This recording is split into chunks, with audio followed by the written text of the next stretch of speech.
Hello YouTube, this is Dan Siegel. I am making part 7 of my preparedness series videos. In this video I'm talking about number 7 of the 17 C's of preparedness, and it's called candlelight.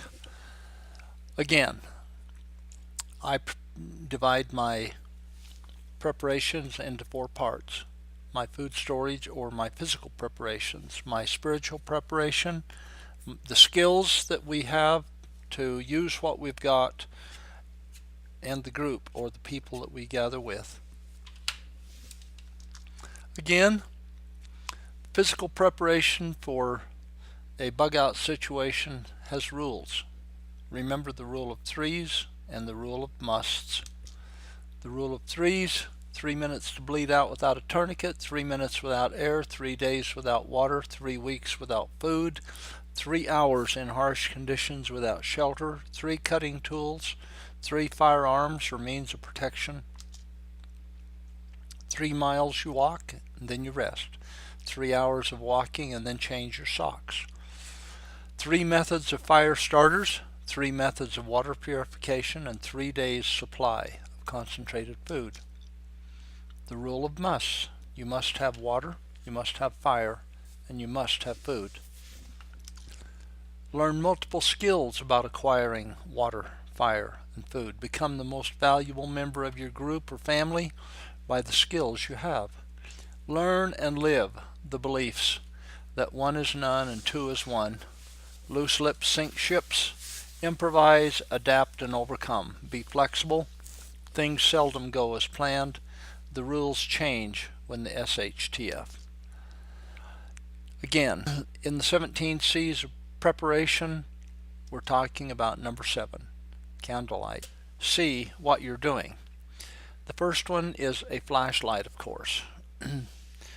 Right now, while you have the means and you have the methods and you have the way to prepare, get a good flashlight with extra batteries. Get a good headlamp that you can put on your hat or that you can wear on your head to keep your hands free, particularly if you're trying to set up your tent or you're trying to spread your tarps, or if you have something that you're trying to do in the dark. Candles. Candles become very important in your preparations. They're cheap. You can buy a lot of them. You can carry a lot of candles. Chem lights. You can break a chem light. You can signal others. They are a good way to have a temporary type of a light. Some last for many hours. You can buy chem lights that will last from 3 to 12 hours. And tea lights. Tea lights are small candles. They're probably an inch high and maybe an inch across, and you can carry a lot of these. These make very good wax sources if you need to make a fire starter. And of course, like we talked about in our combustion, have matches, lighters, and a spark igniter. A flashlight. This is one thing that I would suggest that you get a good one. Get extra batteries. Make sure that you have at least one. A headlamp, one that you can put on your head. Again, these become very important when you're trying to set up a tent or you're trying to do something that you need both hands and you still need to hold your light. These become very critical. Candles.